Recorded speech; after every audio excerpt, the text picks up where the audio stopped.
नमस्कार, स्वागत है आपके अपने YouTube channel SGY science classes में और मैं हूं आपका मित्र राम मूर्ति।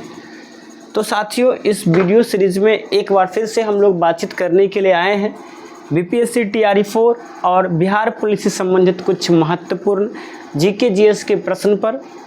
और चलिए बिना देरी किए शुरू करते हैं अपने इस पाठशाला को। लेकिन शुरू करने से पहले आपसे एक छोटा सा रिक्वेस्ट है कि यदि आप हमारे इस चैनल पर नए हैं तो इसे सब्सक्राइब करके बेल आइकन को दबा दीजिए और अच्छा लगे तो लाइक शेयर कर सकते हैं। चलिए, ये रहा आज का पहला प्रश्न। प्रश्न कहता है कि सूर्य के प्रकाश में कितने रंग निहित होते हैं। सूर्य के प्रकाश में कितने रंग निहित होते हैं? 2, 3, 7 या 5। तो सूर्य के प्रकाश में 7 रंग निहित होते हैं। कितने रंग निहित होते हैं? 7 रंग निहित होते हैं। चलिए, यहाँ आप देख सकते हैं सूर्य के प्रकाश में 7 रंग निहित होते हैं। जब सूर्य का प्रकाश प्रिज्म से होकर गुजरता है तो वह अपवर्तन के पश्चात, किसके पश्चात? अपवर्तन के पश्चात प्रिज्म के आधार की ओर झुक जाती है। इसके साथ साथ विभिन्न रंगों के प्रकाश में बट जाता है। विभिन्न रंगों के प्रकाश में बट जाता है। इस घटना को प्रकाश का वर्ण विक्षेपण कहते हैं। क्या कहते हैं? वर्ण विक्षेपण कहते हैं। यानी जब प्रकाश की किरण किसी प्रिज्म से गुजरती है तो वो 7 रंगों में विभाजित हो जाती है और वो थोड़ा प्रिज्म के आधार की ओर झुक जाती है। इस घटना को क्या कहा जाता है? वर्ण विक्षेपण। प्रकाश के विभिन्न रंगों के तरंगदैर्ध्य भिन्न भिन्न होते हैं। सूर्य के प्रकाश से प्राप्त रंगों में बैगनी रंग का विक्षेपण सबसे अधिक और लाल रंग का विक्षेपण सबसे कम होता है। ये बात याद रखने वाली बात है। और वो जो पैटर्न बनता है उसमें सबसे ऊपर बैगनी होता है और सबसे नीचे लाल होता है। बेजानी आ पिलाला ना, तो ये विक्षेपण होता है। अब अगले प्रश्न की ओर हम लोग चलते हैं। तो अगला प्रश्न ये रहा आपके स्क्रीन बोर्ड पर। प्रश्न कहता है कि निम्नलिखित में से किस उपकरण का उपयोग विद्युत प्रवाह के मापन के लिए किया जाता है, चाहे वह दिष्ट धारा हो या प्रत्यावर्ती धारा हो? पायरोमीटर, वाट मीटर, हाइग्रोमीटर या आमीटर? तो इसका सही आंसर हो जाएगा आमीटर। क्या हो जाएगा? आमीटर। आमीटर का प्रयोग परिपथ में विद्युत धारा की तीव्रता मापने के लिए किया जाता है। यहाँ पर है एक हाइग्रोमीटर। हाइग्रोमीटर का प्रयोग हम लोग आर्द्रता को मापने के लिए करते हैं। किसके लिए? आर्द्रता को मापने के लिए।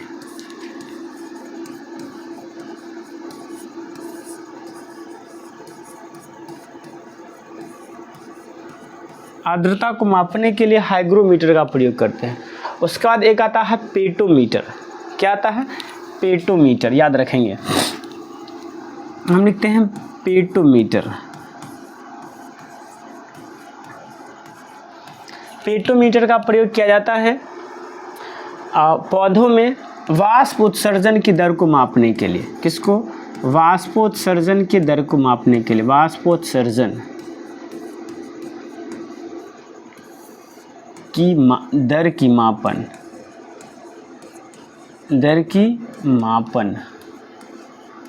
वाष्पोत्सर्जन के दर की मापन के लिए किसका प्रयोग किया जाता है?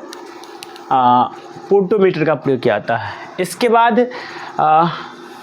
अगर हम लोग बात करते हैं पायरोमीटर, तो पायरोमीटर जो है ये ऊंचे ताप को मापने के लिए किया जाता है। ऊंचे जब ताप का मान बहुत ज़्यादा हो जाता है तब पायरोमीटर का प्रयोग किया जाता है। वाट मीटर का प्रयोग हम लोग विद्युत लोड या विद्युत शक्ति को मापने के लिए करते हैं। विद्युत शक्ति को मापने के लिए वाट मीटर का प्रयोग करते हैं। और इसी प्रकार से एक होता है वोल्ट मीटर। क्या होता है? Volt meter. वोल्ट मीटर का प्रयोग परिपथ में विभवांतर मापने के लिए करते हैं। विभवांतर परिपथ में किसके लिए करते हैं? विभवांतर मापने के लिए करते हैं। चलिए, इसकी कुछ जानकारी आपको मिल गई होगी और यहाँ पर आप देख सकते हैं इससे संबंधित कुछ बातें कि आमीटर उपकरण का उपयोग विद्युत परिपथ मापने के लिए किया जाता है, चाहे वह दिष्ट हो या प्रत्यावर्ती हो। हाइग्रोमीटर से वायुमंडलीय आर्द्रता मापा जाता है। पौधों में वाष्पोत्सर्जन की दर मापने वाले यंत्र को पोटोमीटर कहते हैं। पौधों में जो वाष्पोत्सर्जन की क्रिया होती है उसके दर को पोटोमीटर से मापा जाता है। और द्रव्य के घनत्व तथा प्रासरण गुणांक के मापन करने वाले यंत्र को कोपाइनकोमीटर कहते हैं। क्या कहते हैं? कोपाइनकोनोमीटर कहा जाता है। इसके बाद अगर हम बात करते हैं समय की सही अवधि मापने के लिए वो स्टॉप वॉच का प्रयोग किया जाता है। किसका प्रयोग? यानी स्टॉप वॉच, यानी सही समय अवधि बताने वाले यंत्र को स्टॉप वॉच कहते हैं। यानी सही समय अवधि को बताने के लिए स्टॉप वॉच का प्रयोग किया जाता है। कहता है कि चित्रों को पर्दा पर प्रक्षेपण के लिए प्रयोग की जाने वाले उपकरणों को एपिडाइस्कोप कहा जाता है। क्या कहा जाता है? एपिडाइस्कोप। कहता है पाइरोमीटर उच्च ताप का मापन करने वाली यंत्र है। यानी पाइरोमीटर का प्रयोग उच्च ताप को मापने के लिए किया जाता है। वाट मीटर किसी विद्युत लोड द्वारा ली जा रही विद्युत शक्ति को मापने के लिए किया जाता है। वाट मीटर का प्रयोग मतलब किसी लोड के द्वारा जो विद्युत शक्ति ली जा रही है उसको मापने के लिए वाट मीटर का प्रयोग किया जाता है। अगले प्रश्न की ओर जब हम लोग चलते हैं तो अगला प्रश्न ये आता है उसके आपके स्क्रीन बोर्ड पर। प्रश्न कहता है कि डैश एक उपकरण है जिसका उपयोग विद्युत सर्किट में दो बिंदुओं के बीच विभवांतर को मापने के लिए किया जाता है। Ammeter, galvanometer, voltmeter, bolometer. तो इसका सही आंसर हो जाएगा वोल्टमीटर। वोल्टमीटर का प्रयोग होता है दो बिंदुओं के बीच विभवांतर मापने में।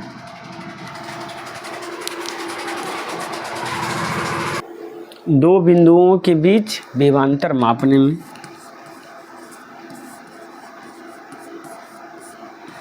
दो बिंदुओं के बीच विभवांतर मापने में।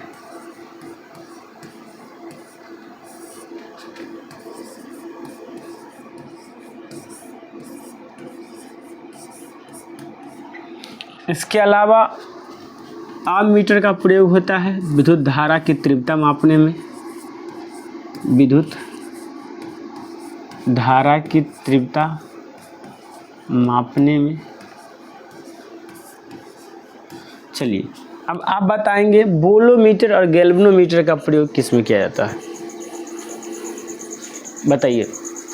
तो बोलोमीटर का गैल्वेनोमीटर का प्रयोग होता है विद्युत धारा की पता लगाने में। विद्युत धारा की मापन अमीटर द्वारा, और विद्युत धारा प्रवाहित हो रही है या नहीं हो रही है ये गैल्वेनोमीटर बताता है। विद्युत धारा की पता लगाने में।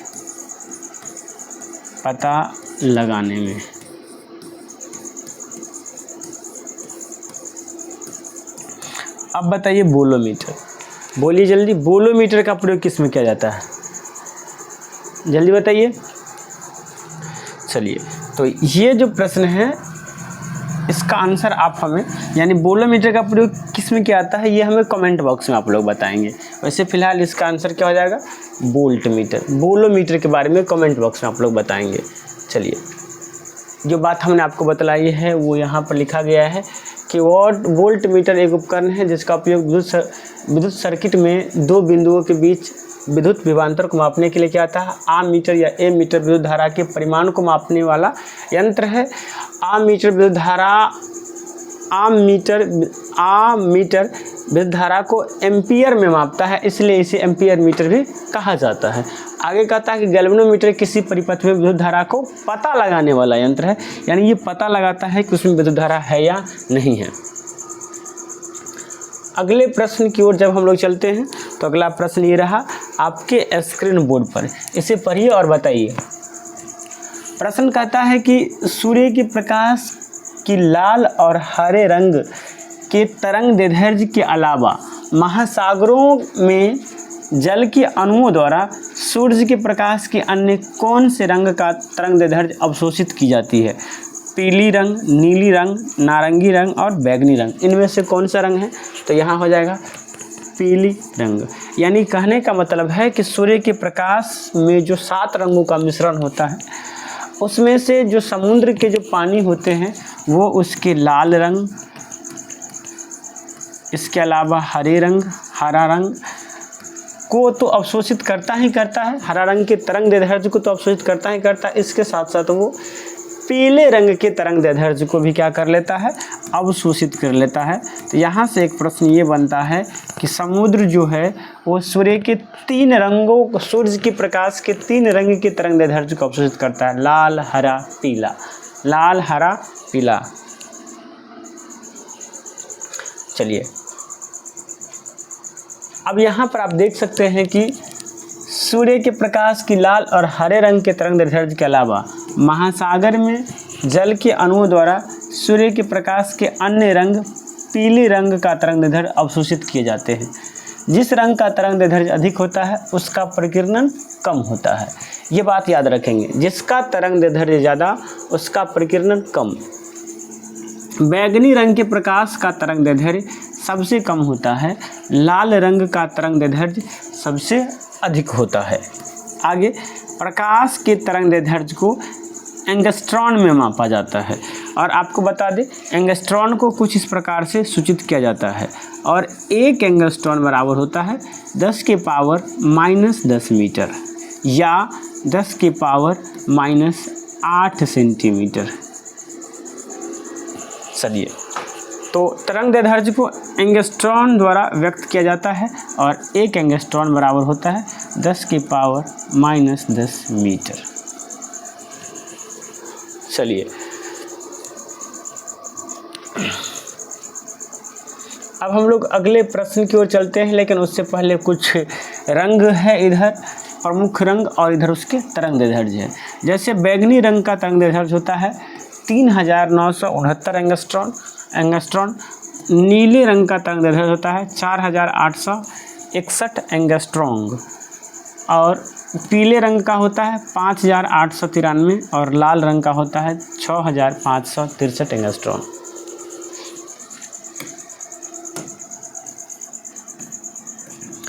अगले प्रश्न की ओर हम लोग चलते हैं, लेकिन बताएंगे क्या होने वाला है इसका सही आंसर। प्रश्न कहता है कि कॉर्निया के पीछे पाए जाने वाले उत्तक के रंगीन ब्लैक को किससे जाना जाता है, जो पुतली के आकार को समायोजित करके आँखों में प्रवेश करने वाले प्रकाश की मात्रा को नियंत्रित करता है। आइरिस, फोबिया, कोराइड या रेटिना। तो इसका सही आंसर हो जाएगा आइरिस। क्या हो जाएगा? आइरिस। आइरिस जो है ये कॉर्निया के ठीक पीछे पाए जाने वाला रंगीन ब्लैक उत्तक है और ये जो है ये आँख की पुतली के आकार को क्या करता है? समायोजित करता है। कॉर्निया के पीछे पाए जाने वाले उत्तक के रंगीन ब्लैक को आइरिस के नाम से जाना जाता है, जो पुतली के आकार को समायोजित करके आँखों में प्रवेश करने वाले प्रकाश की मात्रा को नियंत्रित करता है। कॉर्निया नेत्र का बाह्य उभार होता है। कॉर्निया क्या होता है? नेत्र का बाह्य उभार होता है। इसी के द्वारा प्रकाश नेत्र में प्रवेश करता है और कॉर्निया के द्वारा ही नेत्र में प्रकाश की प्रवेश होती है।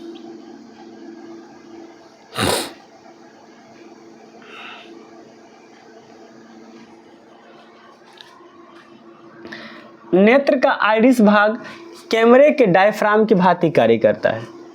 जन्म के लगभग 4 महीने बाद मानव शिशु में अश्रु ग्रंथि क्या होती है? सक्रिय होती है।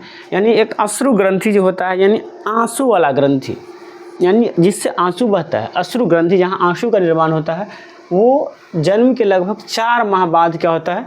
सक्रिय होता है। इसके अलावा शिशु अनुपात के आधार पर हिरण में सबसे बड़ा आँखें होती है। यानी हिरण की बच्चे होता है, हिरण के बच्चों का आँख सबसे बड़ा आँख होता है। इसके अलावा रतौंधी में शलाकाओं में रोडोप्सिन की कमी हो जाती है। किसकी कमी हो जाती है? रोडोप्सिन की कमी हो जाती है। मुर्गे के दृष्टिपटल में केवल शंकु कोशिका पाए जाते हैं। मुर्गे के दृष्टिपटल में क्या पाए जाते हैं? शंकु कोशिका पाए जाते हैं, जिसके कारण मुर्गा रात के अंधेरा में नहीं देख पाता है। उल्लू में सबसे ज़्यादा शलाका कोशिका पाया जाता है और यही कारण है कि उल्लू रात के अंधेरा में देख पाता है और उल्लू को सिर्फ 2 कलर, श्वेत और काला कलर दिखाई देता है। श्वेत प्लस काला कलर ही उल्लू को दिखाई देता है। चलिए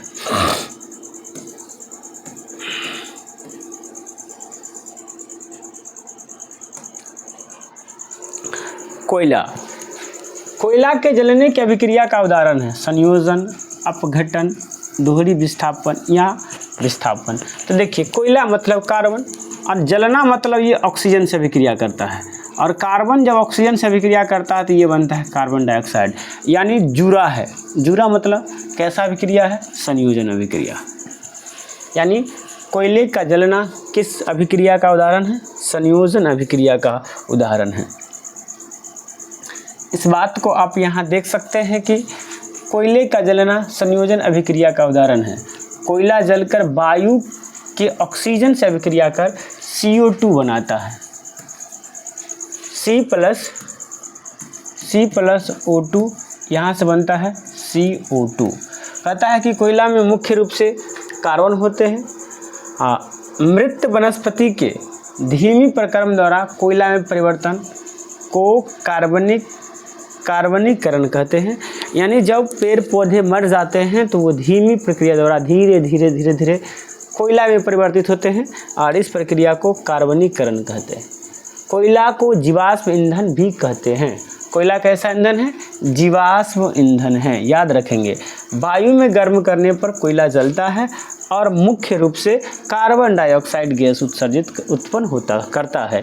यानी वायु में जब कोयला को गर्म किया जाता है तब ये जलने लगता है और जब ये जलता है तो उससे जो उत्सर्जित उजले गैस जो होते हैं वो कार्बन डाइऑक्साइड होता है। चलिए आगे की कुछ बातें इसी से संबंधित है। तो यहाँ पर आप देख सकते हैं कि कोयला का उपयोग वायरले इंजनों और भट्टियों में ईंधन के रूप में किया जाता है।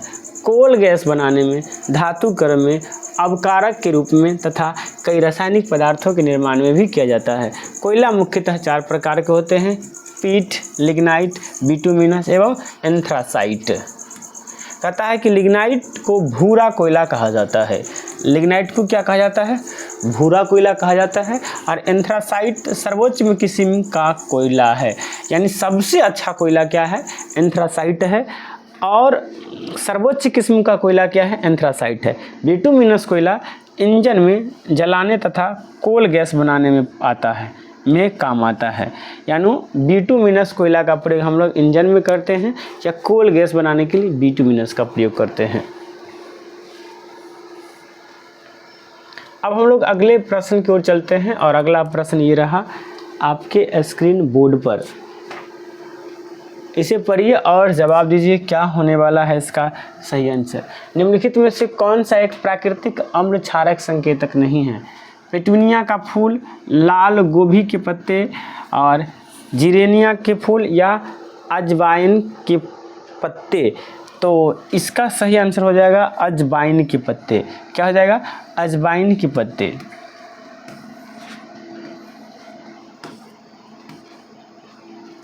यहाँ पर आप देख सकते हैं अजवाइन के पत्ते एक प्राकृतिक अम्ल क्षारक संकेतक नहीं है। प्राकृतिक अम्ल क्षारक संकेतक पेटूनिया के पत्ते, लाल गोभी के पत्ते और जिरेनिया के फूल है। अम्ल क्षारक सूचक रजनक या रजनकों के मिश्रण होते हैं जिनका उपयोग अम्ल और क्षार की उपस्थिति को सूचित करने के लिए किया जाता है। यानी अम्ल क्षारक सूचक का प्रयोग किसके लिए किया जाता है? अम्ल और क्षार की उपस्थिति को व्यक्त करने के लिए, दिखाने के लिए या सूचित करने के लिए किया जाता है। यहाँ पर आप देख सकते हैं कहता है कि विलयन में हाइड्रोजन आयन के निर्माण H+ आयन, विलयन में हाइड्रोजन आयन के निर्माण के कारण ही पदार्थ की प्रकृति अम्लीय होती है। विलयन में OH आयन यानी हाइड्रोक्साइड आयन के निर्माण से पदार्थ की प्रकृति क्षारीय होती है। जैसे कि अगर बात करते हैं यहाँ पर सूचक है, जैसे कि नीला लिटमस पत्र, अम्ल में वो लाल हो जाता है लेकिन क्षार में अप्रभावित रहता है। लेकिन वही जब हम लोग लाल लिटमस पत्र लेते हैं तो वो अम्ल में अप्रभावित रहता है लेकिन क्षार में नीला हो जाता है। अगर हम लोग बात करते हैं मैथिन ऑरेंज की तो ये अम्ल में लाल हो जाता है और क्षार में पीला हो जाता है। उसके बाद बात करते हैं फिनोल्फथेलिन की तो ये रंगहीन रहता है अम्ल में लेकिन क्षार में कैसा हो जाता है, गुलाबी हो जाता है।